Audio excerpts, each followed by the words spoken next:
The statements we're about to show you are from the Holy Quran, and is said to be the official, unchanged, pure word of God, revealed over 1400 years ago.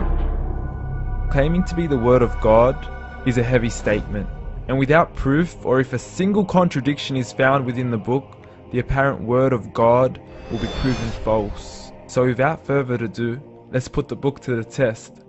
In the 23rd chapter, titled The Believers, from the 12th to the 14th verses, God is said to give a detailed description of how the human being is formed.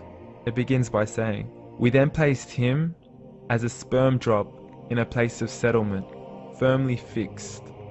Then we made the drop into a alaqa." We will translate this word very soon.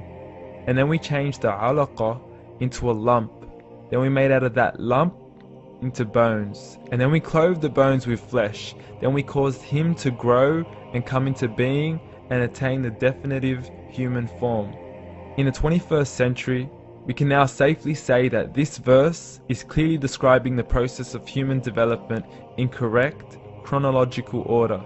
However, what we should be paying attention to in particular is the second stage, referring to the development of the embryo.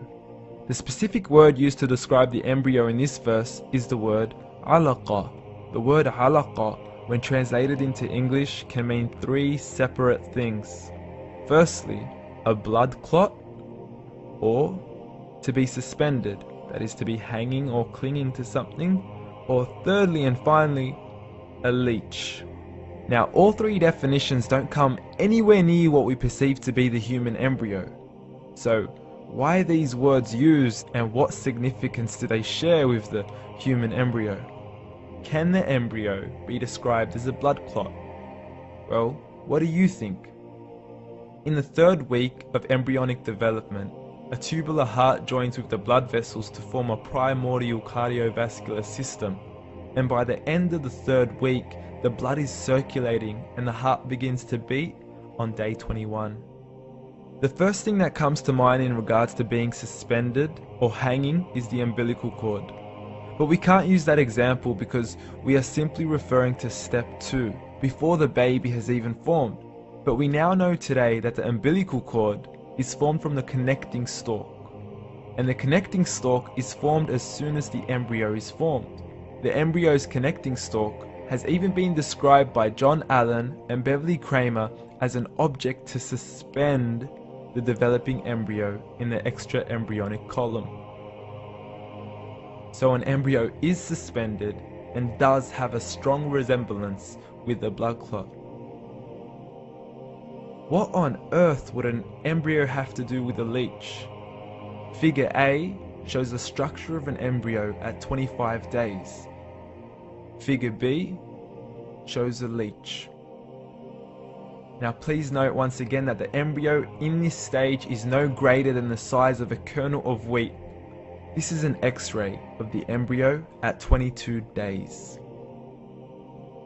This is the internal structure of a leech. It's mind-blowing stuff, but you still haven't seen anything yet. This is the head of the embryo at 22 days.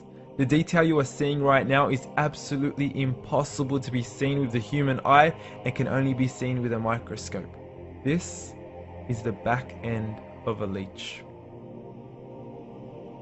There's no other words used to describe this other than mind-blowing.